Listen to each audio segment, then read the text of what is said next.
Picture the year 1965.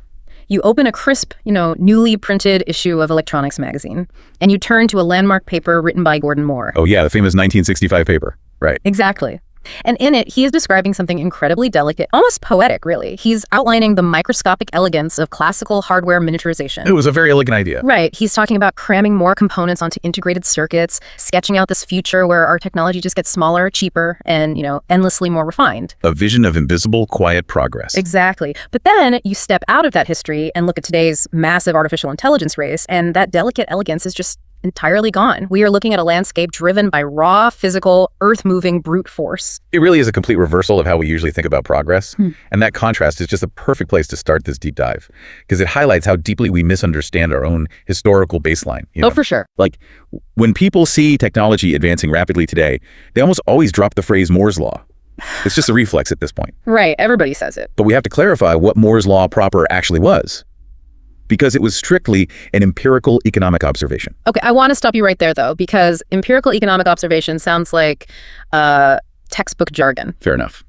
When you say it was an economic rule, what do you actually mean? Because most of us just assume Moore's Law meant computers naturally get faster every couple of years. Right, and that is the most common misconception.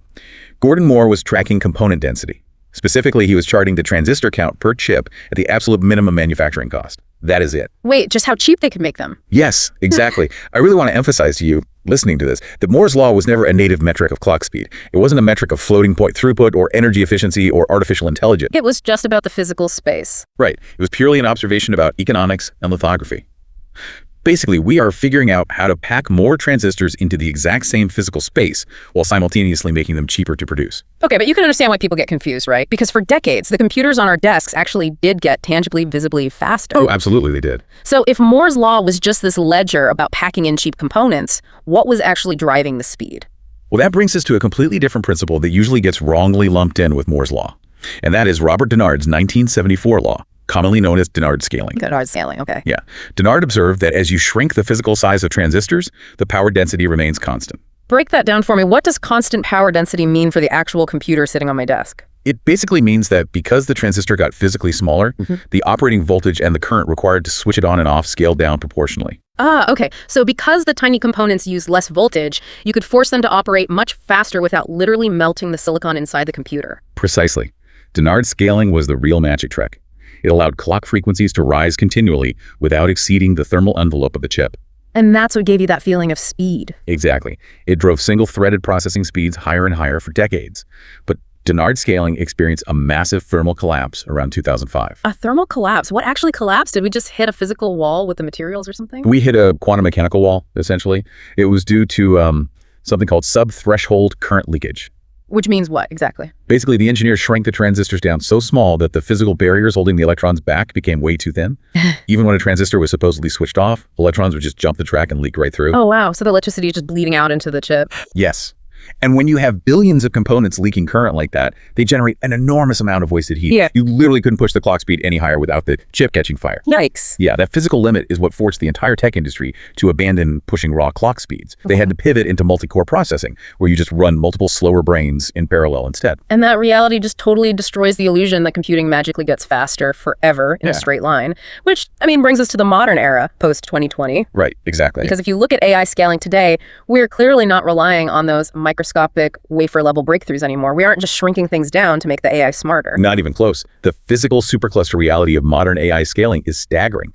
Today, physical frontier training compute is doubling every 5.2 to 6.0 months. That is insanely fast. It is. But this velocity is not being driven primarily by lithographic shrinks, like moving from a 3 nanometer to a 2 nanometer node. It is being driven by a brute force acceleration in massive capital spending and cluster scale physical expansion. Right. We are talking about literally moving dirt, pouring concrete, and building megawatt data centers. We are colliding with the power wall. Head on. Just to give you an idea of the scale, look at facilities right now, specifically xAI's Colossus data center in Memphis. They are housing over 100,000 discrete accelerators in a single cluster. These superclusters are drawing hundreds of megawatts of power. The sheer physical footprint is almost difficult to comprehend. We are currently watching the design phase for single next-generation 1 gigawatt data center campuses. 1 gigawatt? Yes. A 1 gigawatt campus operating continuously consumes roughly 8.76 terawatt hours of electricity annually. Okay, wait, that number sounds massive, but put it into human terms for us. What does that actually mean? Sure. That is the equivalent electricity consumption of 800,000 homes. 800,000 homes. for one single data center campus. Just one, yes. That is an entire major city's worth of electricity just to run a computer program. Exactly. And because of this extreme physical constraint, tech companies can't just plug these things in.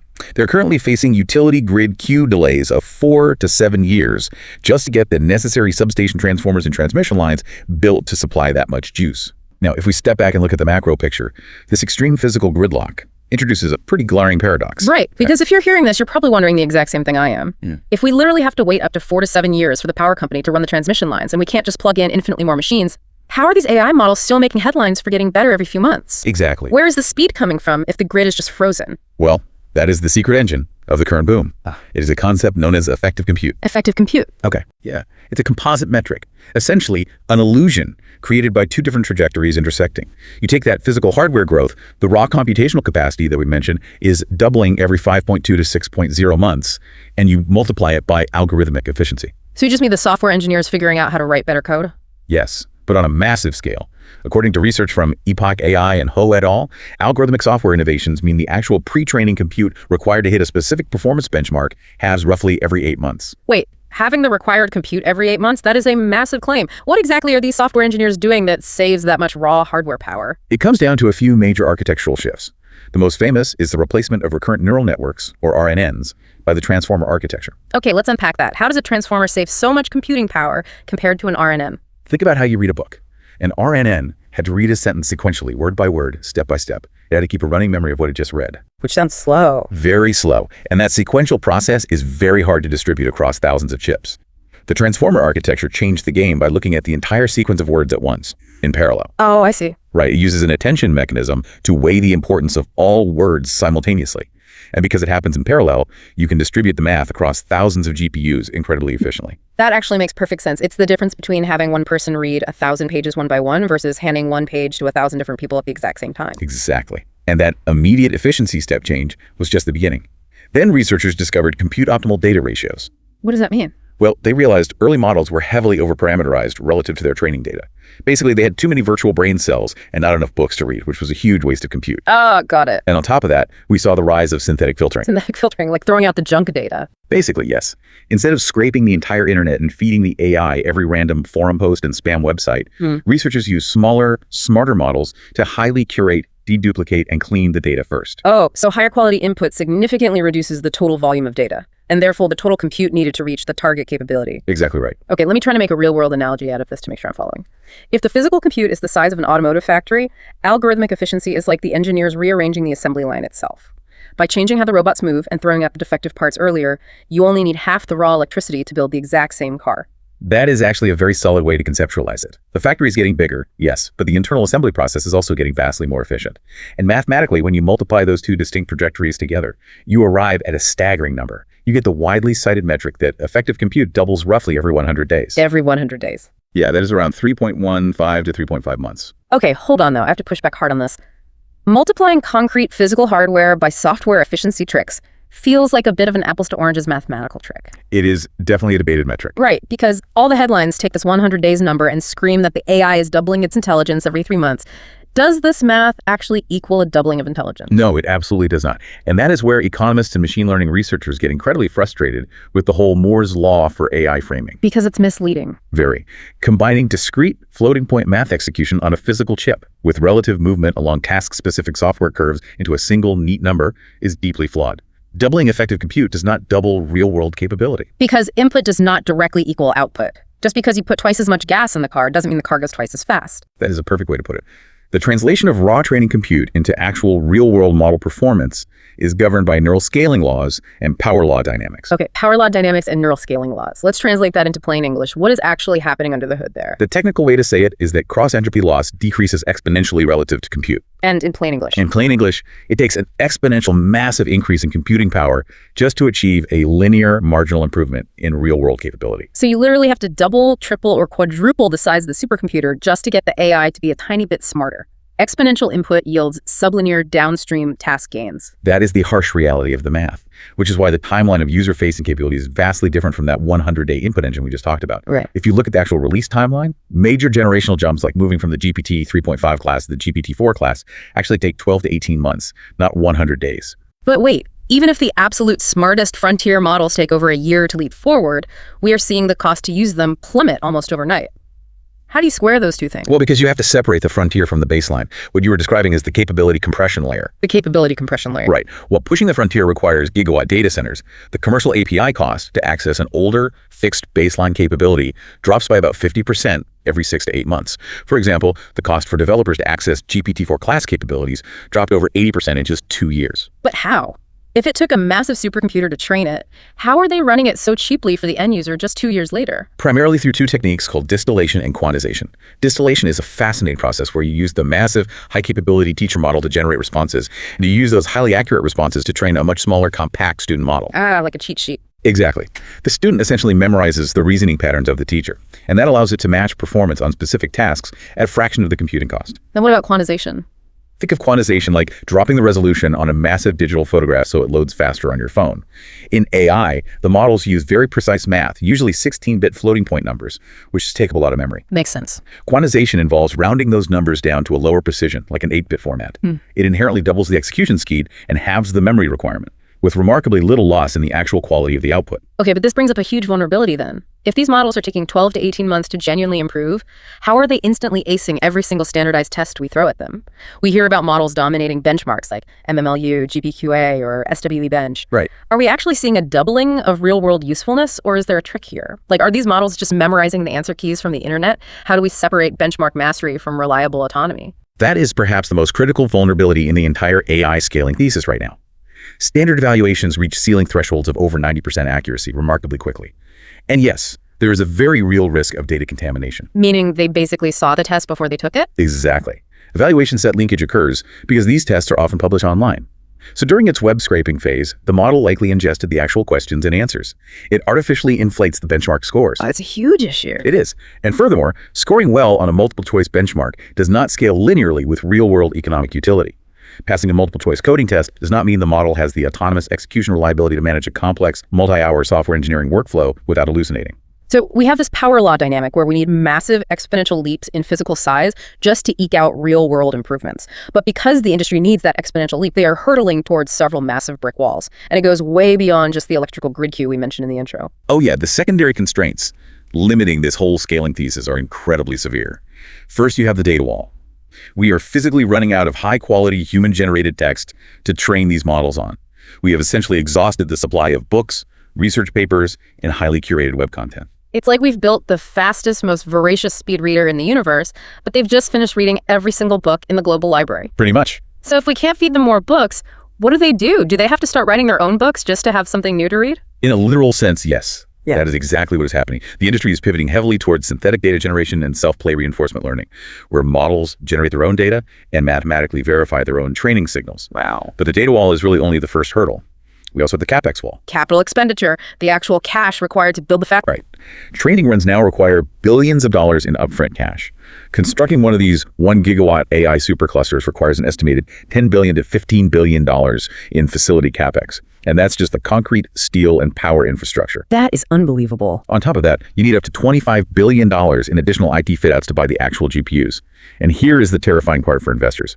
These highly specialized chips technically depreciate in just 2 to 3 years as newer architectures arrive. Because the tech is moving so fast. Exactly. If enterprise software revenues don't rapidly scale to match that infrastructure spending, capital markets may violently enforce spending discipline. And even if you have unlimited money and you somehow generate infinite synthetic data, you still have to deal with the laws of thermodynamics. The hardware is literally melting. Talk to me about the memory and cooling walls. The physical infrastructure required is just unprecedented. A traditional enterprise server rack in a normal data center draws maybe 5 to 15 kilowatts of power. A modern AI cluster requires massive, liquid-cooled racks, drawing 120 to over 240 kilowatts per single rack. 240 kilowatts for a single rack. A normal house running its AC and all its appliances might draw 10 or 15 kilowatts at peak. You're putting 20 houses worth of power into a space the size of a refrigerator. Yes. And managing that thermal density requires direct-to-chip liquid cooling and highly dangerous, high-voltage direct current power distribution. And on top of the heat, you have the memory bandwidth bottleneck. Which is what? Well, when you distribute a single training run across 100,000 GPUs, they have to constantly talk to each other to synchronize their math. This requires ultra-high bandwidth switch fabrics and optical interconnects. If the networking isn't fast enough, the entire multi-billion-dollar system just stalls while trying to talk to itself. Okay, let's take a breath and look at the board here. The library is empty, the power grid is maxed out, the hardware is practically melting, and the financial cost is astronomical. The entire pre-training scaling paradigm seems absolutely doomed. How on earth does the industry bypass this? By fundamentally changing when the AI does its thinking. And this is where we get into the next paradigm, test-time compute. Exactly. We are seeing a pivotal shift to test-time compute scaling. You see this heavily in the newer reasoning models like the O1 and O3 class. So instead of relying purely on a massive singular pre-training run to instantly generate an answer the millisecond I hit enter, the system allocates additional computing power during the inference phase, while I'm waiting. Precisely. In older models, a forward pass instantly predicted the next token based on its pre-training memory. But these new systems spend additional compute during the actual generation phase. They use techniques like Monte Carlo tree search, process reward models, and dynamic self-correction. Break down Monte Carlo tree search for me. How does that actually work in the background? Think of it like a grandmaster playing chess. Before moving a piece, the player mentally maps out several possible future paths, like if I do this, they do that, then I do this.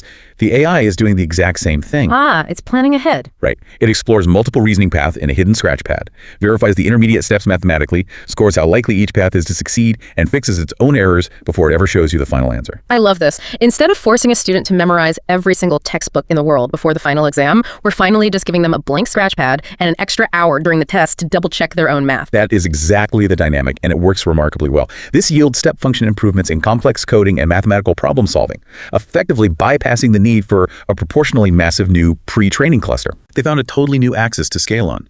Test-time compute scaling follows its own empirical power law, allowing capability growth to continue even as physical pre-training runs smash into grid and data constraints. It really is a fundamental structural shift from pure parameter expansion into a hybrid architecture. So, as we bring this deep dive to a close, we have to look at the macro picture of what is happening around us.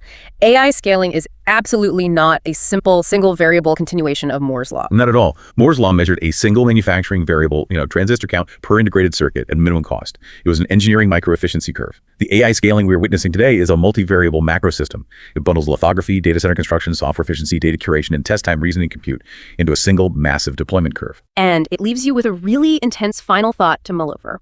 If classical computing was an engineering micro-efficiency curve about making things microscopically small, AI scaling is a macro-infrastructure deployment curve about making things massively large. With multi-gigawatt campuses required just to train the next generation of models, are tech companies no longer just building software? Are they effectively trying to privatize and rebuild the global electrical grid itself? It's something to think about the next time you ask a chatbot a question and expect an answer in 1 second. If you found this podcast interesting, please like and subscribe.